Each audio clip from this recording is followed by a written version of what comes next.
Fala galera, meu nome é Daniel Jacques e você está no Intelecto Nerd. Esta é sem dúvida uma semana especial no calendário. Afinal, não é sempre, nem todo ano que a gente tem, numa mesma semana, duas datas com origem incerta ou desconhecida. A primeira delas foi na quinta-feira, 1º de abril, o dia da mentira. Mas por que afinal o primeiro dia do quarto mês do ano é considerado o dia da mentira? Existem várias teorias, mas aqui a gente vai falar sobre a mais conhecida delas. A outra vai ser domingo, a Páscoa, o dia mais importante do calendário cristão, que relembra a morte e a ressurreição de Jesus Cristo, além de definir quase todas as outras celebrações. Mas você sabe por que a data da Páscoa varia de ano para ano? Só que para entender essas duas histórias é preciso voltar um pouco mais. Então a gente vai viajar no tempo até o início do calendário, descobrir por que ele surgiu e como ele evoluiu até os dias de hoje. Depois da vinheta.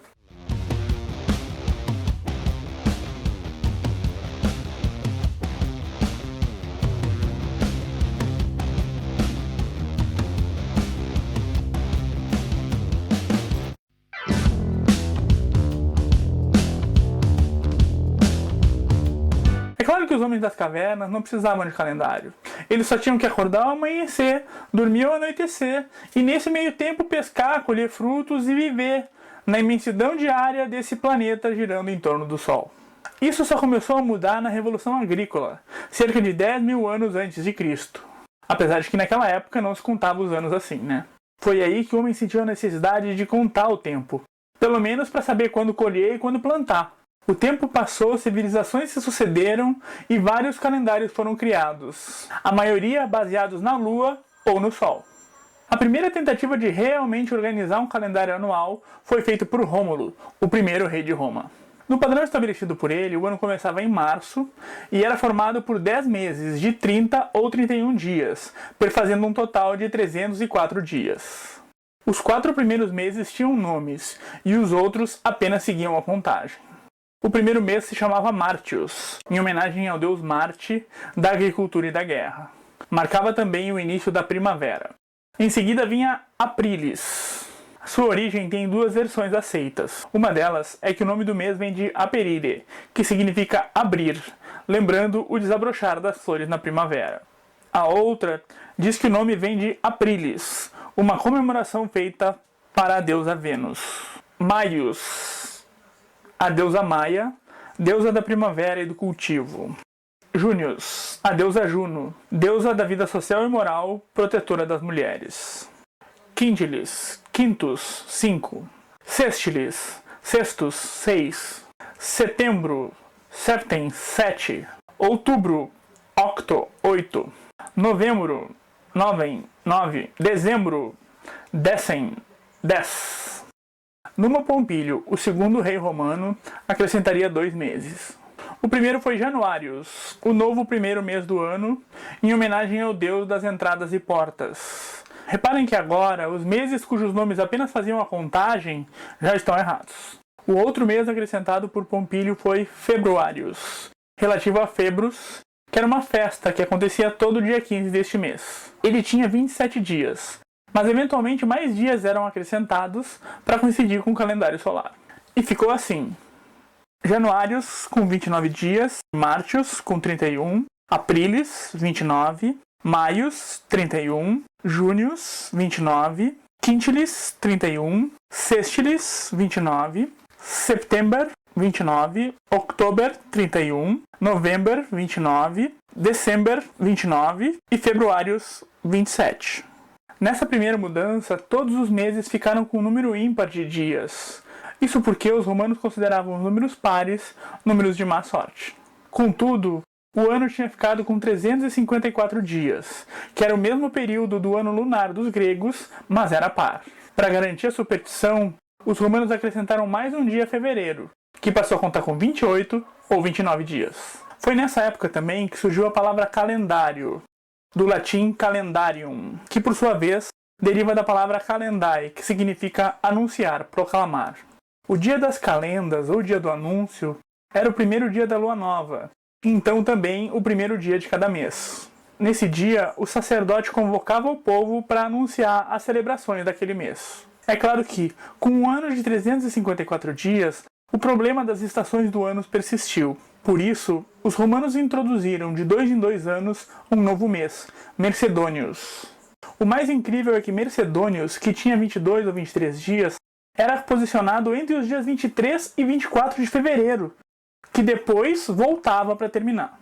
O ano com Mercedônios tinha aproximadamente 366 dias e 6 horas, ou seja, cerca de um dia além do ano solar.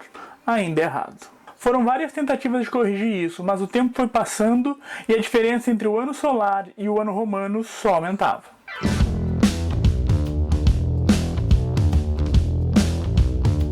Quando Júlio César subiu ao trono em Roma, ele chamou o astrônomo grego Sosígenes para tentar resolver o problema. Sosígenes descobriu que o calendário romano estava 67 dias adiantado em relação ao ciclo das estações. Para desfazer essa diferença, Júlio César ordenou que naquele ano Mercedônios tivesse 23 dias. Além disso, ele determinou que fossem acrescentados 2 novos meses, de 33 e 34 dias, entre novembro e dezembro. O resultado foi um ano com mais de 400 dias, chamado o Ano da Confusão. Ainda mais que, com os meios de comunicação e transporte da época, muitas regiões do Império só ficaram sabendo da mudança anos depois.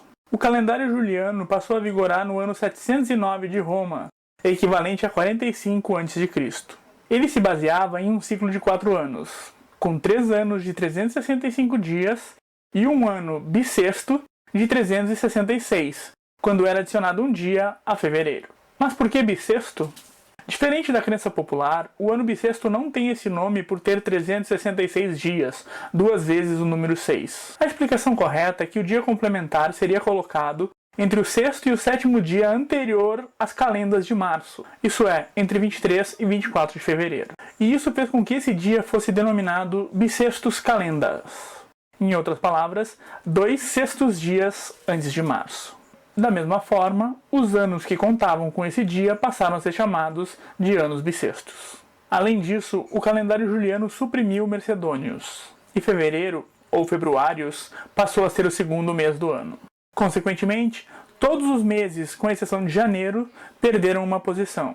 E é por isso que os meses da contagem ficaram 2 números atrasados em relação a seus próprios nomes. Agora o ano tinha 365 dias e 12 meses. Todos eles teriam alternadamente 30 e 31 dias, com exceção de fevereiro, que teria 29 dias ou 30 em anos bissextos. Em homenagem a Júlio César, póstumamente Quintilis passou a ser chamado de Július. Mais tarde, o Senado romano decidiu homenagear o imperador seguinte, Augusto, que na verdade era o mesmo Otávio Augusto da história de Cleópatra, que eu já comentei aqui no Intelecto Nerd, deixando que ele escolhesse um mês para sua própria homenagem. E ele escolheu Sextilis, o mês seguinte a Július. Contudo, Augusto não admitia ser menor do que César.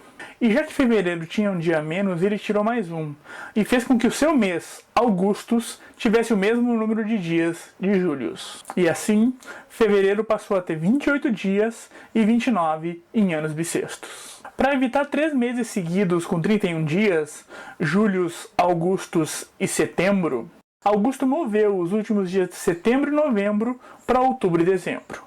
E assim chegamos a essa distribuição sem lógica nenhuma dos meses e dos dias por mês que temos até hoje.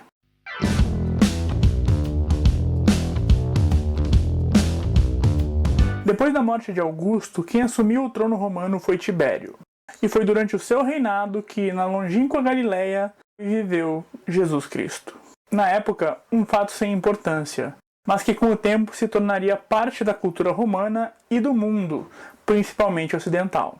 Vale lembrar que os primeiros cristãos eram na verdade judeus que aceitavam e acreditavam em Jesus Cristo como o Messias. E por isso, esses cristãos já celebravam a Páscoa judaica. E essa na verdade já era uma tradição milenar, para lembrar o Êxodo, que era a fuga dos hebreus do Egito junto com Moisés. Com o passar do tempo, alguns desses cristãos passaram a considerar que Jesus tinha morrido e ressuscitado durante as festas da Páscoa judaica. Com o crescimento da religião, porém, se tornou necessário estabelecer alguns consensos, pelo menos sobre seus princípios. E isso inclui, é claro, a morte e a ressurreição de Cristo, ou a Páscoa cristã. A questão foi debatida no Concílio de Nicéia, que foi a primeira reunião em busca de um consenso na história da Igreja Católica. Lá ficou definido que a Páscoa cristã, incluindo a Semana Santa, não seguiria obrigatoriamente a Páscoa judaica. Ela passaria a ser celebrada universalmente no domingo após o plenilúnio, ou lua cheia, seguinte ao equinócio de primavera no hemisfério norte.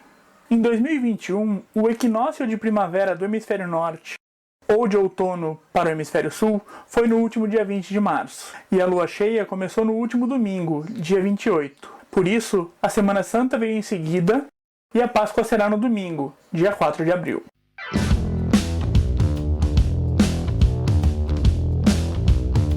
O calendário juliano seguia sendo o padrão. Contudo, o ano de 365 dias e 6 horas ainda era cerca de 11 minutos mais longo que o ano solar, ou o ciclo das estações. Ao longo do tempo, essa diferença representava um dia a mais a cada 128 anos, ou cerca de 3 a cada 400. Assim, o equinócio de primavera, que no tempo de César ocorreu por volta de 21 de março, na época do Concílio de Nicéia, quase 4 séculos depois, foi no dia 25. E esse deslocamento do equinócio mostrava que a questão ainda não estava resolvida. Apenas no século XVI, depois do descobrimento do Brasil, o Papa Gregório decidiu corrigir esse deslocamento, trazendo o equinócio de volta para o dia 21 de março. Foram feitos vários estudos, e o calendário gregoriano foi oficializado pela Bula Papal Intergravissimas, de 1582. Para corrigir o equinócio, a bula determinava que 10 dias fossem suprimidos do calendário daquele ano. Assim, a quinta-feira, 4 de outubro, foi seguida pela sexta-feira, 15 de outubro. Além disso, foram mantidos os anos bissextos, mas com uma diferença. Nos anos múltiplos de 100, ou seja, na virada de cada século, o ano só seria bissexto se também fosse divisível por 400. Por isso, os anos de 1700, 1800 e 1900 não foram bissextos. E o ano 2100, caso alguém ainda esteja por aí, também não vai ser. E aqui vem a resposta para a segunda pergunta que eu fiz no início do vídeo. Na época do Papa Gregório, o Império Romano já era passado há algum tempo. E por isso, algumas regiões tinham estabelecido suas próprias formas de contar os anos. Na França, por exemplo, a referência para o Ano Novo era o mesmo equinócio da primavera da Páscoa cristã, que acontecia em março. E por isso, as celebrações de Ano Novo aconteciam na passagem para o mês de abril. Só que quando a França adotou o calendário gregoriano, passando o Ano Novo para 1º de janeiro, muitos franceses mantiveram as celebrações na virada para abril. Segundo a teoria mais aceita, esses que continuaram celebrando em abril viraram motivo de piada. E é por isso que até hoje, 1º de abril é o dia dos bobos, o dia da mentira. Só que a aceitação do calendário gregoriano não foi uma coisa assim do dia para a noite. Portugal, Espanha, França e Itália sim, adotaram o novo calendário imediatamente. Em outros países, porém, isso aconteceria bem mais tarde. A Rússia só adotaria o calendário gregoriano em 1918, a Grécia em 1923 e a Turquia em 1928. Mas agora terminou, né? Bom, na verdade, em termos. Mesmo com os 3 anos bissextos suprimidos a cada 400 anos, ainda existe uma diferença de 27 segundos a mais no calendário gregoriano em relação ao ano solar. E a acumulação dessa diferença vai representar um dia a mais a cada 3.000 anos. É claro que a gente não precisa ser tão exato. Talvez os nossos descendentes, lá pelo ano 4000, se ainda estiverem usando o nosso calendário, precisem se preocupar com isso. É isso aí, galera. Espero que tenham curtido essa viagem pela história do nosso calendário. Isso, na verdade, se relaciona muito com a questão dos fusos horários que eu citei na semana passada e com outros assuntos que eu já citei aqui, como a história de Cleópatra. E aí, descobriu alguma coisa nova? Faltou alguma coisa importante? Sobre que outro assunto tu gostaria de saber mais? Comenta aí. Eu sempre respondo a todos, e assim posso ter novos assuntos para novos vídeos. Fica o meu agradecimento a quem assistiu até aqui, e eu espero que tenha acrescentado algo de interessante. Não esqueça de curtir o vídeo, te inscrever no canal e compartilhar. Como eu sempre digo, essa força é muito importante. Na semana que vem eu volto com mais curiosidades sobre outro assunto interessante. Até lá!